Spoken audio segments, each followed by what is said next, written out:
August 13 birthday celebrators. Ito po ang aming munting regalo sa inyo. Batiin na natin para kainan na kabayan.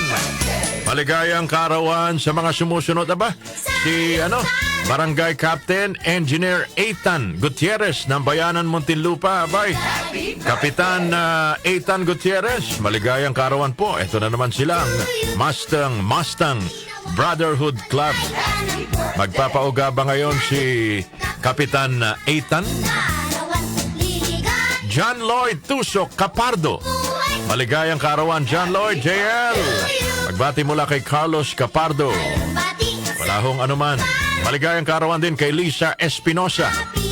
Mula kay Salome Dumalan. Hello! Hello, Ate Salome. Happy birthday, Tita Lisa.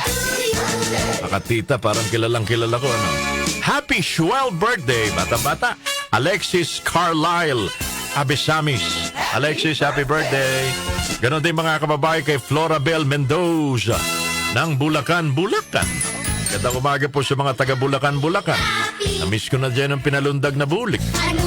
Florabel Mendoza, happy birthday. Alam niyo ba yung pinalundag na bulig?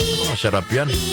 Ang pinakamasarap na bahagi po ng bulig ay yung bituka. Parang lasang balot. Happy birthday, Myra Victoria. Good morning.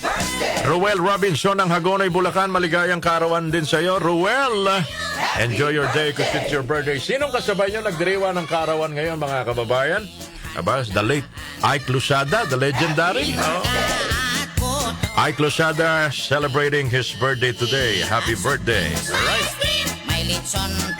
Maligayang kaarawan din, mga kababayan. Sino pa ba dito nagdiriwa ng kaarawan? Si Stella Ruiz White, singer and actress.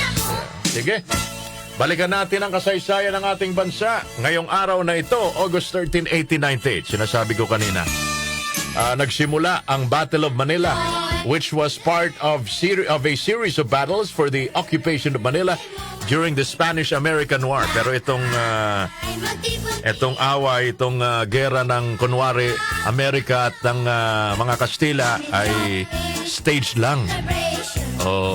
Palabas lang, mga kababayan. Dahil nagkaroon na sila ng usapan. Ito yung tinatawag na Treaty of Paris. The battle was considered mock because it was already pre-planned from the time the first gun would be fired as well as to what time the guns would stop firing. Manilin lang tayo. The surrender of Spanish forces to the Americans was theatrical as the rising of the white flag was already expected. Pero alam nyo, mga kababayan, itong kunwaring gera-gera ng mga Kastila, Spanish at Amerikano, sa mga katipunero, may mga kumita pa rito eh. Di ba? Binenta, mga kababayan, ng mga Kastila sa Amerika ang Pilipinas. Ay, naku, ang kasaysayan natin. Sige, enjoy your day because it's your birthday. Sino pa ba nagdiriwa ng kaarawan? Si Dan Fogelberg. Birthday pa lang ngayon, mga kababayan. Oo, August 13, 1951. Kilala niyo ba si Dan Fogelberg? Singer, songwriter, composer. Meron rin siyang 1981 hit na Leader of the Band. Ngayon, kilala niyo na. The Cuban dictator and revolutionary.